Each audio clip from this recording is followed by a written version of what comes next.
Hi there. Today I want to talk a little bit about time. I often say that there's three elements in language learning. There's your attitude, there's the time with the language, and then being attentive. And the three kind of are interrelated. I mean, the more positive the attitude, the more time you spend. The more time you spend, the more you notice. The more you notice, the more you get motivated. The more you're motivated. But I think one of the key elements is time. Where do we find the time? How do we make the time?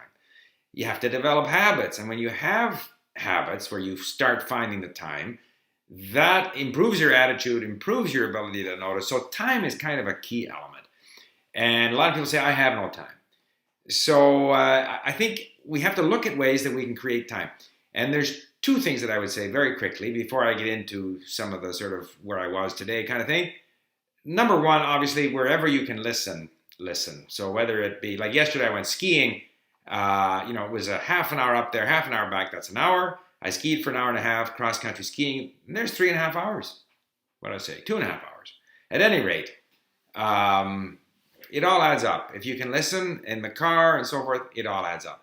The other thing that I've started doing, and I can't really show it to you, but I have a little app here on my computer. On my iPhone, but you can also put on your computer, and it's called A Tracker. And so every time I start to listen or read or something, I start it, and then when I'm finished, I stop it. And what it does, it forces me to stay on task because I've started this listening thing. I don't want to be interrupted. I've started reading. I won't go and do my email. So these are different ways because when you're in a classroom, the teacher kind of forces you to do stuff. When you're studying on your own, it's more difficult to have the discipline, to really make sure that you either find the time or make the time.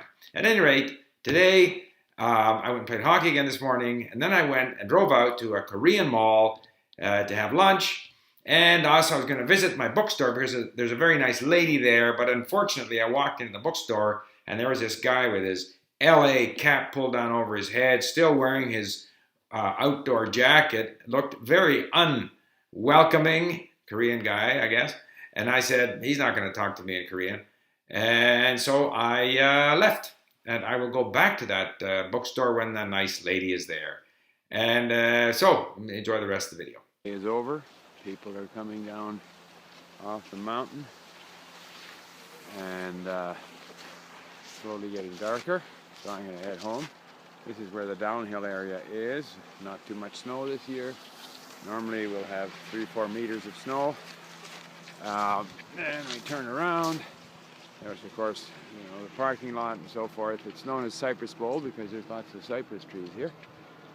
It's hard to make out what it is right now. And here, of course, off in the distance, above the clouds, you can just see the sun setting. It's around 4:30 or so, I think, which is getting close to sunset here.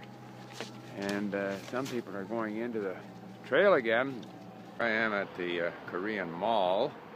Going to have a Korean lunch, and then there's a bookstore here which I'm going to visit. Maybe chat up the lady in the bookstore in my limited Korean. But all the shops here are Korean. Even I might just go to this restaurant here. I'm walking backwards. Hope I don't hit a car. This restaurant advertises itself as, well, I'll show you on a separate video. Inside this Korean restaurant, I ordered solongtang, which is some kind of a beef soup. Those gentlemen are speaking Chinese. I don't know if I'm going to go over and bother them or not. But there we have it. Let's see what my Korean food tastes like. solongtang. 대표적인 음식이. 네, 네. 감사합니다. You got to get into it. This broth is delicious. The kimchi is excellent, absolutely delicious. A little bit of rice here. And what's typical of the Korean food, of course, is the metal chopsticks. And it kind of gets me in the mood. 수전 주세요. 아주 맛있습니다. 네, 그 레스토랑에서 중국 음식, 수시하고 모두 있습니다. 네, 모두 비슷하게 음식이 맛있습니까? 네, 맛있어요. 중국 음식이 스시와 네. 전부 비슷하리세, equally. 비슷. 똑같아요. 아? 똑같아요. Okay. 감사합니다. 네. 이제 now I've already forgotten how do you ask it about 영수주? 네. 영수주 주세요. 네. Okay. 네. 감사합니다. 怎么样？这个韩国料理可以吗？我也很喜欢吃这个中国菜，但是有时候也要吃别的，因为我现在开始学习这个韩国语、韩国话嘛，所以这个也不容易，所以要来吃他们那些东西，就是让你就是进入他们这个文化嘛。好了，谢谢，OK， 再见。 Now I gotta rush off and study some Korean. Been charging around and I've been making this video and editing it, and I'm running out of time. But I want to ask you people out there, how do you find the time? How do you make the time? How much time do you have for your language learning? How do you fit it in? Let's get some comments and ideas on what we can do to find more time.